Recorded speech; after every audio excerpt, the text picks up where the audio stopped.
if they lose, I do 4. Exactly. It's more fun. Exactly. It's always tough to choose between more games and North America staying undefeated. And this is very respectful. I was almost wondering if, like, well, Perks is playing melee mids. Yeah. Like, he definitely could smash a Cassidy lane if he's feeling up to it, but they're just saying, you know what? We are not taking that risk. We want this win. We will just take our path of least resistance into the main event of the World Championships. No Man's Cassidy, get it out of there. I was going to say, No Man's Cassidy is really good, and it's actually been 100% banned against him in this tournament so far. Not all of it is first ban blue side, but I feel like, you know, there hasn't been a ton of stuff that Unicorns of Love has shown a success on. And so, you know, even though it hasn't been played yet, you keep removing the obvious ones and take it from there. You know, Unicorns of Love are having a really tough go of it. They were, for a period of time, one of these standout teams in play-ins and from the minor regions. And it feels like this was a tough group, to be fair. Yes. I mean, TCL has been incredible. Japan has been leveling up year after year after year to the point where now they might be the strongest of the minor regions. But it does feel a little sad to see what had been such a staple potentially end up winless in play-ins. Yeah, for sure. I guess we'll have to see what happens here. As you said, if they win, there's more games. If not, we're done. Well, if they win, too, to be fair, their hopes are still alive. Also true. They are, I was taking the C9 angle, but if they win, actually, this is a huge game for them. They are able to play a tiebreaker against Beyond Gaming, who don't look that incredible, to be fair. So there is a world where they can bounce back and end up taking it. Yep, so we'll recap the draft real quick. With Cassidy, we mentioned Lucian continuing to get some attention here in draft. Aurelio on the C9 side again, continuing to respect the power of potentially Boss and maybe No Man's even as well. Kiana, Rise, and Jarvan all getting taken out there as MF continue to be first pick, and that is a Senna selected there. I believe that is the first Senna of the tournament. I don't think I've seen it anywhere else. So I'm curious what they're going to do with it. If there is some unique pairing that they specifically want Senna with, she does tend to enable some tricky stuff in the bot lane. If it's fasting Senna or not, we'll have to see. Could even enable Lee Sin. That is a combination from Lee Sin Senna does exist. Back. It is a thing. Whether it'll be a thing this game or not, I'm going to say I doubt it, but you never know. MF LeBlanc, there was a very nice start here. Perks is ready to play. He's off Silas duty. He's, you know, I guess maybe unlocked the ability to draft LeBlanc here. I mean, the LeBlanc also makes the early Cassidy ban make even more sense. It is a matchup that, you know, LeBlanc has some power in early, but then Cassidy starts to really outscale it. So going up against No Man's, if you want to early pick the LeBlanc and kind of skill check him, because LeBlanc is one of these blindable champions for the most part, that even if you pick like a Lissandra counter, which we saw earlier in the day, we did see Lissandra get a solo kill with Electrocute as the rune choice, but you know, it's a skill matchup for the most part. So early on, taking LeBlanc, saying, No Man's, what do you have? You have not been having a great tournament. I'm going to pick one of my signature champions. Do something about it. And looks like Silas is the answer, which is definitely not something to, you know, super challenge in lane. But again, if you can get out and affect the map, Silas is so good when he's unlocked from the mid lane and able to play in skirmishes or even bigger fights, you know, in kind of the early stages of the mid game. Xin Zhao also for Lava. I believe his first look on this champion this tournament, obviously has played it plenty of times before in his career. But looks like the bottom lane's going to finally eat some bans. This is maybe going to be Vulcan's first game, not on Leona. I don't think he's played it literally every game, but it might be. Three for three on Leona. All right, never mind. I did have that right. So Rakan going to get taken out there and maybe lose the Leo as well. We'll see what they will ban. I mean, it is seemingly matched positions depending on what you end up doing with this Senna. Yep. But right now it's looking like marksman, mid, and jungle. So you will see these kind of bans where, all right, well, you get rid of the Rakan, even though Vulcan hasn't played it. We have seen him play it, and I wonder what they're setting up potentially. I assume they'll go support last pick top for the side of Unicorns of Love, and so that's why you see the bot lane focus on the bans. And for C9, a little surprised to see the Jace ban in that sense. I mean, Boss has played it, I believe, this tournament. Yeah, he's got the one game on it, so I can see them just trying to get rid of some annoying, strong champions, but I expect Boss to be getting the counter pick here. All right, well, Leona is actually going to get banned, so Vulcan going to have to show us a new champion. They could also have taken it there as well. It's pretty good into the MF, but maybe they have other plans here. Galio, the other ban there, which I assume is mostly a support ban, actually, so... Most likely. Potentially don't want to have to deal with a Galio Senna just having a lot of pushing power that can be annoying. Also, if you're talking about topside counter pick, maybe there is a Galio comp like Camille Galio and you're trying to break some of that stuff up. I will also say, with the Silas locked in, it does make the Amumu pick kind of awkward for the side of C9, so the support pinch coming in is more difficult for them to deal with, and it's actually the early Scion.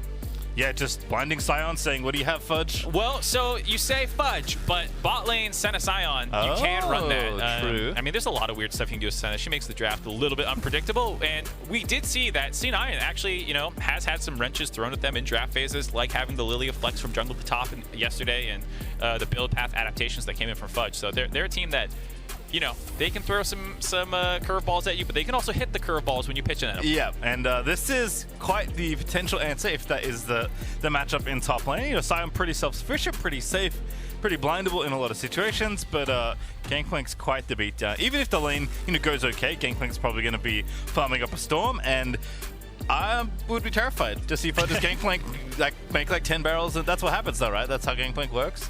You have like 25 barrels pop out every time you hit E, and then everyone explodes. Yeah. I think the Gangplank pick is interesting. I like it, given that you, like I said, don't know where the Sion's going, and Boss has not had a great tournament so far necessarily, so it's a little bit of a call-out saying, like, I'm going to pick a scaling champion that's decent in lane and, you know, try and punish it, especially if the Sion is actually going top. It's not the roughest lane phase at all for the GP. This would be so spicy. I don't even know where it's going is the other thing. All right, now I think I have an idea, and I think you are right, Mark. I think it is Senna Sion in the bottom lane. Camille going to be the counter pick there up in top. So that's why I think the Galio ban made some sense. They had blocked in Camille once before, and there's potentially calling that out. So nice prep there by C9. Unicorns of Love still having some things to throw at C9. That Sion pick ending up going in the bot lane, trying to bait C9, but C9 just go with a safe blindable GP.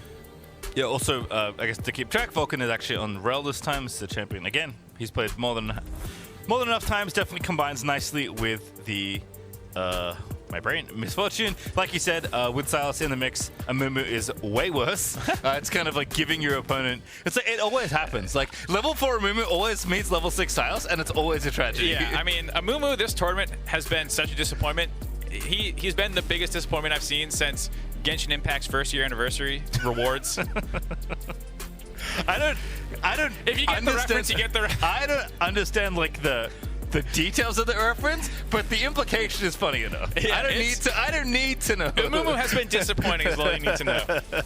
This tournament so far, considering how much hype he got in solo queue and stuff like that. But like you said, not in this game. Passed over, and for understandable reasons. Even if you think Amumu is strong, you don't want to pick it. Even if MF and Amumu is broken, you don't want to play it into Silas as we've seen before. And also, Senna, Sion, gonna end up being a pretty annoying lane. They have a lot of pushing power and wave clear just with Senna Q through the lane.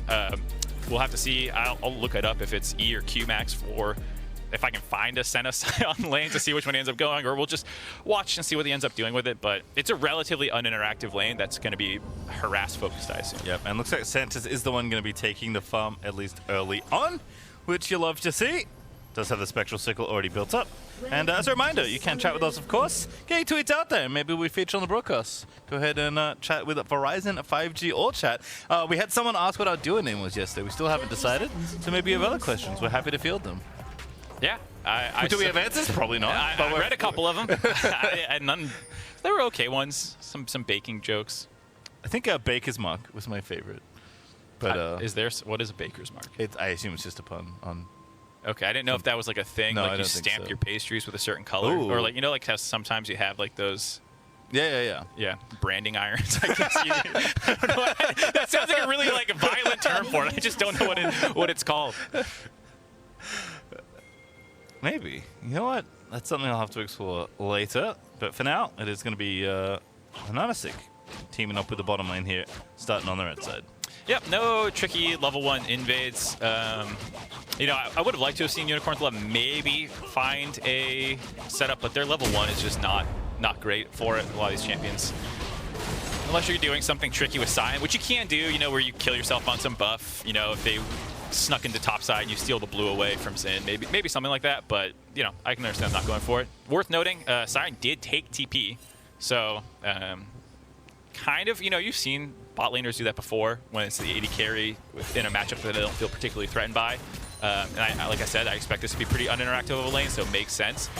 Sven early on trying to abuse the range before more levels get put into Sion in the EQ, combined with the Senna Q, starts being able to push the wave extremely quickly. Yeah, there is some potential, like Sion throws a minion, Senna Qs it, so you can really get the long range snipes happening. Well, you get the Senna bomb, so you you land your E on the minion, and then you shout the minion at them, and it lands the root. Oh, that's even better. All right, I'm excited. Will we see it come up? Probably not. But if the fact that it can happen is already fun. I mean, yeah, we'll see. There used to be like the zillion bombs, you know, you put the zillion on it, you shout it with that. I assume it's the same thing. We'll see. Alrighty, well, 2v2 right now looking pretty good for Cloud. Oh my goodness, Vulcan's in there. That's Ignite ready to go, and Argonaut's flashing out of there. Okay, C9 wanting to get aggro on the bot lane there. Trades Flash Ignite for just Flash, then it might be able to heal up. Now Blabber's on the invade. Smites for both junglers here, actually, so it might just be a smite fight, but Blabber has all the vision, and Nanasik hitting the Q. Oh, he got it! Blabber just barely missmote that. Yeah, it's a rough one for Blabber, losing a lot of time now. A good idea, given how much of an advantage Fudge had in the top lane. GP can be notoriously difficult for melee matchups to deal with early on with his trial back. Ooh, Fudge getting tagged, a bad time. The Fudge already burnt Fudge. I think he bit it for a little more than he could chew. Indeed he did. Boss is going to grab first blood. C9 getting a little sloppy in the early game here, and Nanasik punishing them twice in a row. Blabber, like you said, with the miss smite, and then Fudge there with a bit of a greedy recall. I think he should have known that was warded out, and he should have known that Nanasik was in the area after stealing the red buff. Nicely done there to land that Q and then get the follow with Boss and chase down sequence. Well, we'll see if we can add to the C9 reaction cam gifts later on. That was definitely a feature of yesterday's games, which was very fun. But I mean, I love the move from Blabber. It is just kind of like, you know, a small little micro mistake to smite, I think, a little bit early. I think it was sub 50 HP. And then Nanasik was able to steal it away. Given how pushed the soul into it, that was the right play for sure. Just, again, you mismanaged your damage a little bit. Fudge is definitely inexcusable in the top lane there. That is not a play you should ever be making, and I don't think it's one he'll make again. Unfortunately, you know, caught on camera. Always unfortunate in a game that potentially qualifies you to the next portion of the World Championship. Yeah. So, not what you want to see for a start for C9. Not the end of the world either, but this is one of the win conditions that Unicorns Love wants to turn on for Boss here. He does like to play a lot of carry champions, and if the Camille gets snowballing, GP is a champion that can get pretty exploitable. And so if No Man's gets unlocked and he can start coming up here, and Nanasik starts snowballing, you know, you have, like I said, that bot lane that feels pretty uninteractive. The Scion can ult down the lane up top and then TP back bot lane. Like, there's a lot of plays that they actually have available in their team comps to try and snowball against this GP. Yeah, it feels like, given the texture of this draft, you are, as you said, playing through this Camille lane, right? Like, Senna is basically another support. Scion is just a frontliner. Sylas is all about affecting your side lanes, and the best one for him to try and play through if you can is top lane. And Nanasik's been really active in this early game, which is great to see. This Lee Sin looking pretty good early on, which is pretty common, right? These junglers have a ton of reps on their champion throughout their career. But it is nice to see Unicorns are off to a good start here, even though the solo lanes are still looking good. I mean, Perkz is doing what he can to try and hold these waves and get a CS lead versus Nomads, you know, reopen up the lane kingdom for business, but Nomads is just playing back, playing with respect, knows he doesn't have to do much other than let Perkz kind of dictate the wave early on. Yeah, Perkz has had a very good tournament. We've seen him set up ganks with Blabber, manipulate waves quite well, and exploit summoner advantages. Yesterday, when he had the Tryndamere pick, you know, they did a really good job of playing around that and snowballing him. I mean, everyone's memeing the not pressing R and the reaction cannons and all that stuff. All great moments, but it's worth noting, like, he actually had an incredible game in the early game to get himself ahead. Yeah, for sure. Looked great on Sylas, looked great on Tryndamere, now looking good on LeBlanc. Perkz is definitely demonstrating his versatility as a player, which has always been one of his biggest assets. Teaming up with Vulcan now, who's been a little bit later to get out of this lane, but is pretty reliable in his movement around the map. He has been consistently getting out of lane here for Cloud9. I think it's one of the reasons he and Sven like to play so aggressively at level 1 and 2. Blabber now actually kind of trading places with Vulcan, who's wrapped around the other side. They are really trying to bait No Man's in here. Yeah, putting a lot of pressure in the mid lane. Might be able to get him now. Here we go, but Nanasik off to the side, and he's going to show himself, and Nanasik's going to say, hey, get away. No Man's going to be protected there. Yep, in the meantime, Sven had to back off on the bot lane. Had to be careful as the minion wave comes in. Vulcan should be able to get down there in time to stop a potential punish. And because they saw a Nanasik in the mid lane, made it a lot less threatening for Sven there to know that he didn't need to worry about getting 3-man dove. But we'll have to see now that they have the pressure advantage after that failed C9 roam, if they're actually able to steal this Cloud Drake away. Yeah, looks like they will get it here. Blabber in the area, but Busy doing the red. Looks like Unicorns of Love should be able to secure this. So despite all the solo lane pressure that Cloud9 were applying in the early stages of their lanes, it does feel like things are bouncing out a little bit. No Man's is 6, still has TP ready. Perks has already used that TP relatively early on. And Nanasik actually maybe trying for a visit here in mid lane, but No Man's is playing with fire, getting himself nice and low. I mean, Kingslayer can help you a lot, but you are really trying to bait Perks into something here, so Nanasik's just going to come in and help you shove in the lane. Yeah, not trying to actually pick a fight with Perks there, just knowing that Perks is relatively low mana, my team's on Cloud Drake, I want to get this reset off, so able to finish pushing that wave in with the help of Nanasik, like you said, and most of C9 accounted for, made it pretty safe. And a slower-paced game, I think. Both teams feeling the pressure of how important this game is. C9 wanting to avoid tiebreakers. As much as people are memeing, like, lose the game on purpose, then lose the tiebreaker for CS, then beat Hamwa so you get into Group C, you know? Like, I still think that would be extremely risky to do, and C9 seems like they are more focused on just qualifying for play-ins. Yep, or makes main sense. stage, excuse me. Makes sense. You can also maintain the NA undefeated at Worlds, which is, you know, is good for how long Gotta it lasts. ride that as long as we can. Exactly. Does it last very long? Liver's turn not going to get started. Boss ready, level 7. Going to go in for it. And now C9 trying to fight back with Vulcan. A little too low. TP coming in. That's a very nice GP ulti. Fudge actually does take up Boss, but Santa's in. Gets the ulti down. Fudge finds the flash. Blabber does fall as well, so it's a 1-for-1 so far. But maybe going to be 2-for-1. Unicorns will love to secure the double. Perks trying to make a massive play, but that is an overextension. Perks dancing back around. That might be all right. Does have the W coming back up, but it's not there yet. Nanasik missing that Q and Perks. He's just trying to run away. There's so much distance here between him and the incoming mini wave. Santa's going to get chained up. Perks trying to dance around it, but he can't dance for any longer as Santa's finally secures that kill. All right, Unicorns of Love making a play. I thought that was really over-aggressive by Boss to start out. Jumping into a GP like that a little bit ahead of the rest of your team scared me, but Vulcan did not have 6 yet to get his full lockdown sequence on top of the GP AoE. And then you saw the teleport coming in for Santas, one of those things that we're talking about that they have the advantage in. It allowed them to get extra men to that play. They win it pretty handily. They were low at the tail end of it, so it looks like they're going to have to sack the Rift Herald and just take the kills and be happy with that. But overall, you know, a really nice start to the game for Unicorns of Love. I feel like, I don't know if they've had a gold lead thus far in the tournament at 10 minutes. You know, it feels like a lot of the games just went south pretty quickly for them. Here's what I'm talking about. You know, like, I thought that was an overextension, but Vulcan was not able to have that much CC to lock them up in. And so even though it looks like they're pretty far ahead of the play, you see that teleport channeling for the GP, starts at 1-for-1, or excuse me, the Scion. And then once it completes, you have these extra men. Senna also roaming up, you know, getting the advantage on MF, who's, you know, you see Sven coming from mid lane trying to get involved there, but just a little bit too far behind, and the extra man helps them win this fight 3-for-1. That's a really nice flash shot, and Nanasik actually on the initial incoming distortion. And Perks, I mean, he's playing great. This is something that you can sometimes escape out of, but unfortunately Perks just gets clipped. Really nice Q placement actually from Santas. Like, not a first-time Scion player. No, clearly not. You see Unicorns of Love feeling good about this. Feeling really good about this. Yeah, I mean, that's a huge fight. Coming out of it. Unlucky. I was going to say that I liked what Perks tried to do there in terms of getting on top of the Senna, trying to get the execute, just not able to actually get it. And then the fancy feat to avoid some of the CC. Did everything he could, but play was just too far gone at that point. Yeah, I mean, do what you can, but Cloud9 have definitely shown that they're willing to make the plays, which is good. Like, I think there's always the argument of, like, do you want to see your teams be proactive, or do you want to see them be, like, super clean and consistent? And ideally you get both. But if you have to choose, I think I'm always on the side of, hey, I'd rather you, like, you know, especially early on in a tournament where maybe you feel like you out-skill your opponents a little more on average than you would say against whatever group you end up in if you do qualify for the main stage.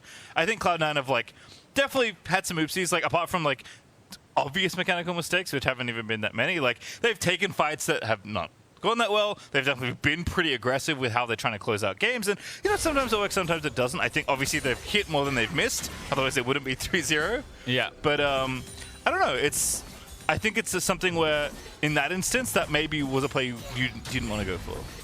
Bad news for Aaron 031995. Cloud9's 4-0, not looking like the best start right now. We'll see. We'll see. Unicorns of Love. It is still alive. It's still alive. It's not dead. I mean, it's just a 500 gold lead right now for Unicorns at Love, and like you said, C9, they take a lot of fights. Some work out, some don't. But I feel like the gold lead ending up on No Man's is pretty frustrating for the LeBlanc, who's going to have to match him in the side lane 1v1, as well as the fact that the GP behind the Camille a little bit, does have more CS. Both lane setups, you see them actually in a situation where they swap them, so the GP's up against the Silas, but it looks like they want to get out of that. Yeah, Vulcan also going to find an Nanasik here. Nanasik, they're going to get out, so good coverage there. Make sure Perks is okay. Camille is very good at setting up for Lee Sin, obviously. It's pretty easy. You just walk up and click R. Blabber, they're also roaming around. Still has that Rift Herald that they took. That was one of the things they got out of the exchange in top lane that happened. But we'll see where Blabber can drop the Herald, because that'll pretty easily shrink this gold lead to half or even maybe back to even, depending on how many plates, how much damage you can get done with it. Kraken Slayer complete for Sven. Nice. Like it in this game. We always talk about, what are you hitting? What's the most likely thing that you're doing with your damage? Yes, you'll be dropping your ultimate, but you're also probably going to be slapping a Scion.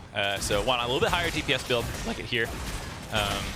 Unicorns of Love, they have a pretty good 1-3-1 setup. I think C9 with the MF and GP clearly have a better 5v5 team fight, but if you get ahead on your solo lanes and you can kind of control the pace of the game, there's no reason you have to be fighting fair and honest 5v5s, especially with, we already talked about Santos having that global TP. You can actually, I wonder, Scion 1-3-1 mid lane sounds kind of funny to me. I just am used to seeing him in a side lane, but maybe you can ult down river or make some tricky plays. So I'm really excited to see where they go from here, having a slight advantage in the game once these maps start opening up. How Unicorns of Love exactly execute on this team comp, because the solo lanes make sense to me. Exactly what Argonaut and Santos do, other than shove in mid and roam, which is fine. Yep. That's 100% a good thing to do in a 1-3-1.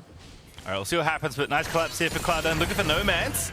Good ult to steal, actually. Grabs the Xin ult. Blabber now going to go in for it. TP coming through. Counter TP though. Center ulti's nice also. The shutdown lands in for Vulcan. Now Fudge trying to fight out boss here. His Perks is also in, but Scion, he's made his way up so speedily.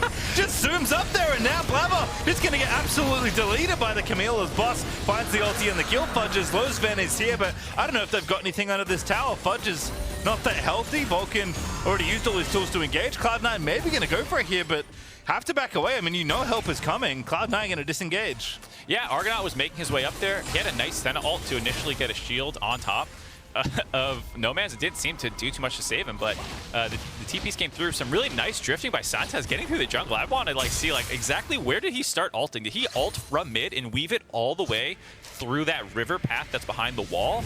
I mean, you can do that, but I'm really curious where he started the ult from. I mean, he got there fast to protect the TP, because when I saw that TP coming in, I was like, oh my god, this is so bad. It's going to be a 1v4 for boss. But then because Santos got up there with his ultimate, they were able to turn that fight around. Even more impressive, because we have 2 dragons taken, and it's a mountain rip.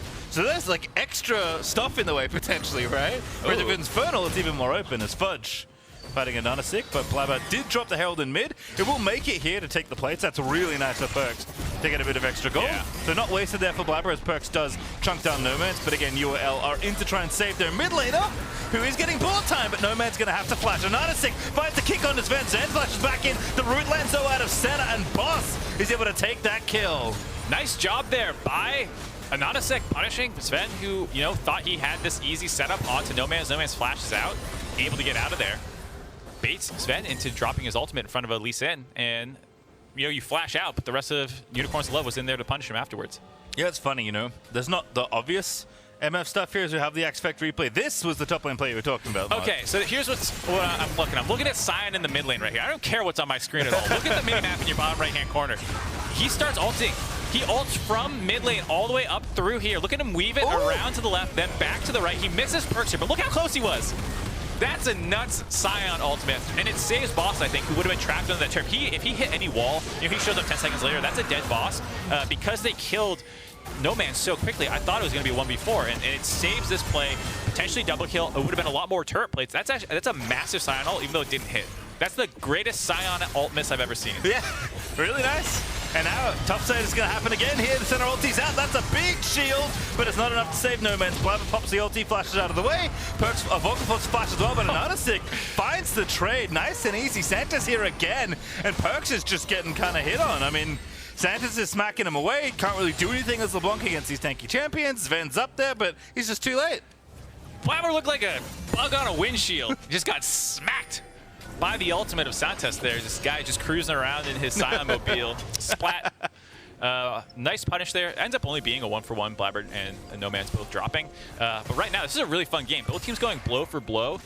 Unicorns love eking out leads slowly over the course of them. You know, you get this Rift Herald push in mid lane, you get some nice turret plays, but they get a kill back.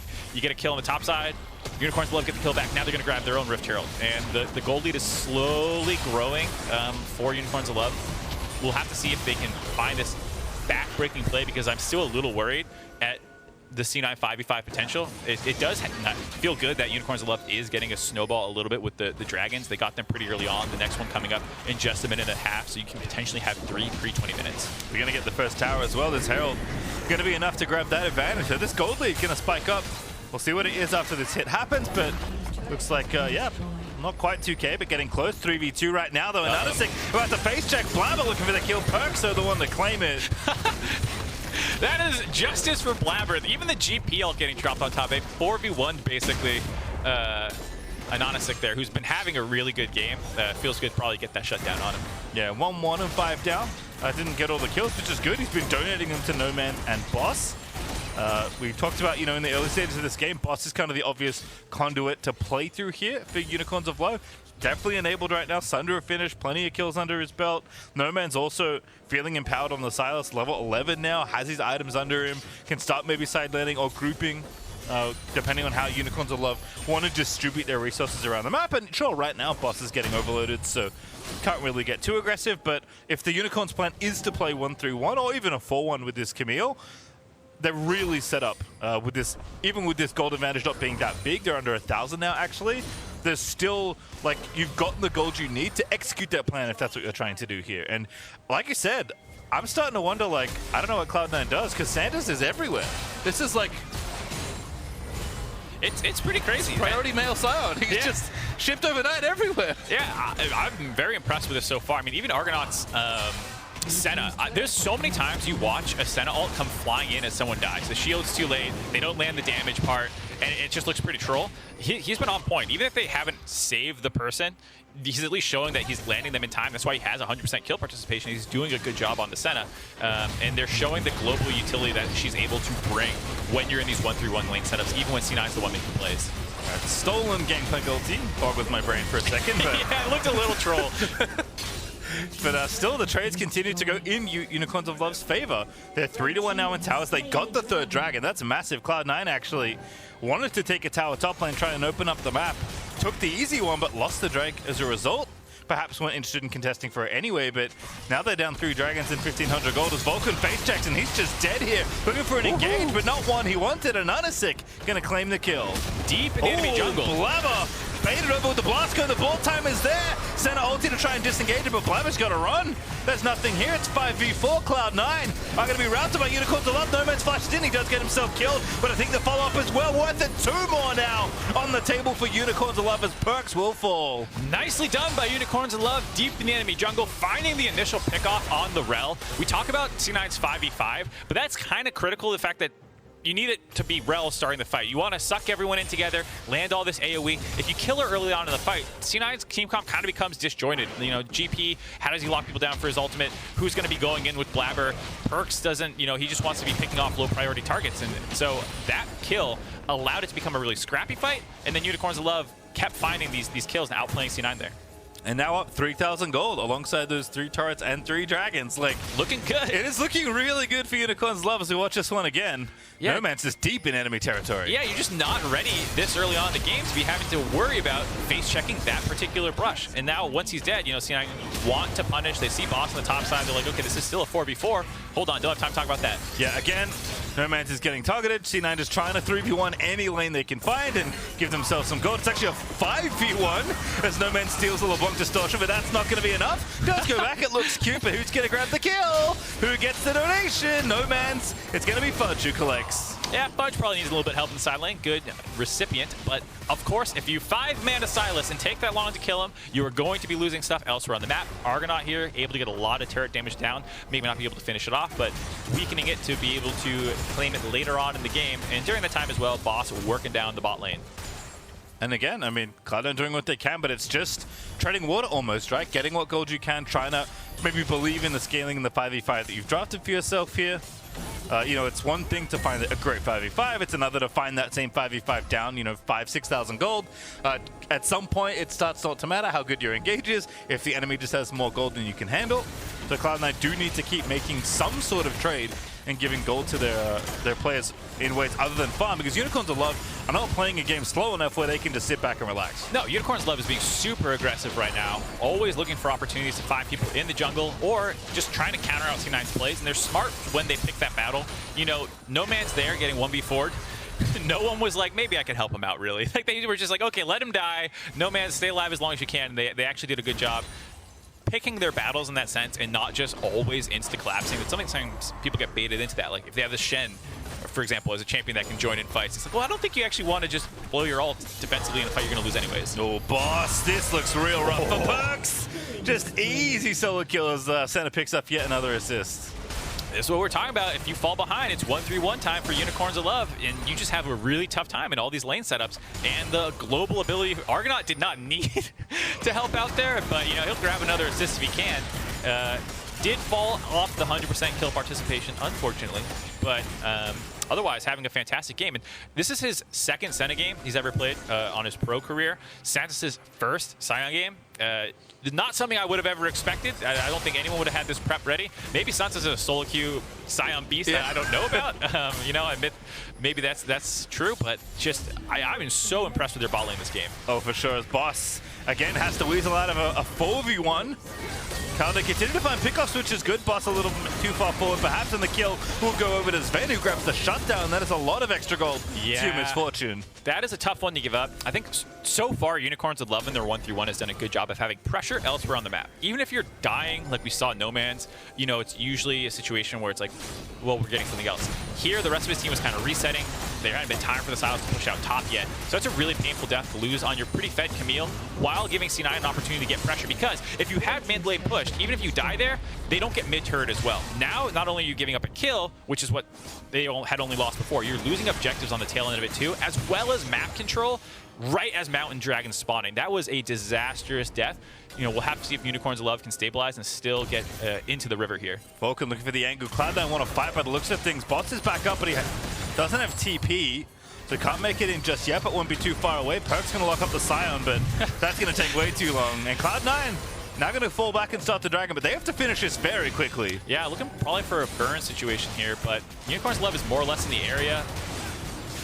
Have to see if they can get a good kill. 50, another 6 in there. They're just going to fight for the Dragon. Who's going to grab the soul? It is Blevin that gets the smite, but what does the fight look like at the end of it all? Full time over the top is that on top of the GP ulti. Cloud9 team fighting their way out of the Dragon pit as Perks is able to take down Sets as Fudge now trying to turn tail and run because they've already lost 2 on the other side. It's Unicorns of Love. The wallet just too powerful. Fudge now going to get locked up and killed. A nice stun there for Vulcan is only going to delay the inevitable. And they got the Dragon, but they still lost the fight 3 for 2. Unicorns of Love able to get a couple of kills. Losing the Dragon feels bad though. It delays this kind of timer that they were putting on Cloud9. If they were able to grab that Mountain Soul, get the extra shielding, would have made it almost impossible to win those 1v1s that keep breaking out in the side lanes. Still well done. I mean, Anonasek was in the pit. They were able to get in there. Really close fight, but still 3 for 2. You still feel okay. Have pressure afterwards to get these waves pushing in your favor. Yeah, still the gold leads at least being like floated by C9, but still 3,000 ahead for Unicorns of Love, so not falling further behind as we'll watch this one again. So this was really well done by Nomance. He's going to lock up Rel to stop her from being able to get in the pit. Right there, that pullback. When she tried to hop the wall, it stopped them from comboing Anonasek and Boss in the pit. I mean, it's still a decent ult by Sven there, but without his Rel peeling, you know, he's pinned up against the wall there. He just gets obliterated. Here comes Sanchez. Vulcan, very nice stopwatch. What's going to happen on the other end though? TP in Cloud9. Joining for everybody here, but now they've kind of committed themselves to the fight. Fudge in the middle of everyone as Unicorns of Love are looking to make the play. GP ulti stolen there for Silas. Looks so good for Unicorns of Love. Fudge already dead. Blavalo, Camille charging into the front lines. A nice stun there for Vulcan, but they still can't get the kills. The Nanasik is going to try and assassinate Sven. He does get it done, and Unicorns of Love just so aggressive, winning every single portion of the fight. Down the towers they go. They dive Cloud9 and smash them in that fight. 4-4-0 for Unicorns of Love. They're TPing back in. 30-second death timers. I wonder if they're looking at the thing and end the game here. Maybe they're just grabbing Inhibitor and backing off the Baron. We'll have to see exactly how aggressive they want to get here, but they're looking pretty healthy. You have Senna to try and top people off. Remember, this is for UOL's tournament life. If they don't win here, they cannot go any further in the play-in. So they're going to try and make the play. Plava, he's trying to pull the wave. He's stopwatch. He's doing everything he can. But the ace finally comes through. Fudge is back alive. Rolls up in 2 seconds, but Unicorns of Love, I think they've got it done. They do indeed have the Nexus in their sights. Cloud9 trying to defend as best they can, but they cannot do it. Unicorns of Love are keeping themselves at Worlds. Unicorns of Love, baby! Last minute, their backs are against the wall. They go for a creative draft. They end up in a 1-3-1 with this incredible bot lane, and they destroy Cloud9. That was, what, a 26-minute game? Obliteration by them. They had such a good performance there. And like you said, keep their dreams alive. This means they are playing later on today to potentially stay in the play-in stage and then have an opportunity at the main stage. And with that, we do get more League of Legends. Let's we are go. now guaranteed 2 tiebreakers. So now our day mark is as long as it was yesterday. It's just 4 games. Chaos reigns. I love it. And if you're a Cloud9 fan, you're disappointed. Stumble at the last minute. You know, it just feels like it can never come too easy. Couldn't have been a 4-0. It's scary. You know, this is a DFM that, yes, they beat earlier on in the tournament, but that was a terrifying DFM we saw earlier today and we saw yesterday. So this is not a lock for them at all. They're going to have to go back, take a look at what went wrong this game, and get ready for surging DFM. Yeah, coming into this group, everyone kind of felt like, yeah, this group's going to be really close. And I think we're finally getting an idea of why. Because Unicorns feel like they're back online. Dead FM been powering up all tournament long. And these tiebreakers are going to be extremely spicy. Super close. I mean, Beyond Gaming looks vulnerable. I don't think you can count Unicorns to Love out either. Well, fun one there. But as a man of culture and taste, I encourage you to listen to our brand new Worlds anthem, Burn It Down, on the League of Legends official playlist on Spotify. As well as right here while we take a quick break, we'll see you on the other side for our very first tiebreaker.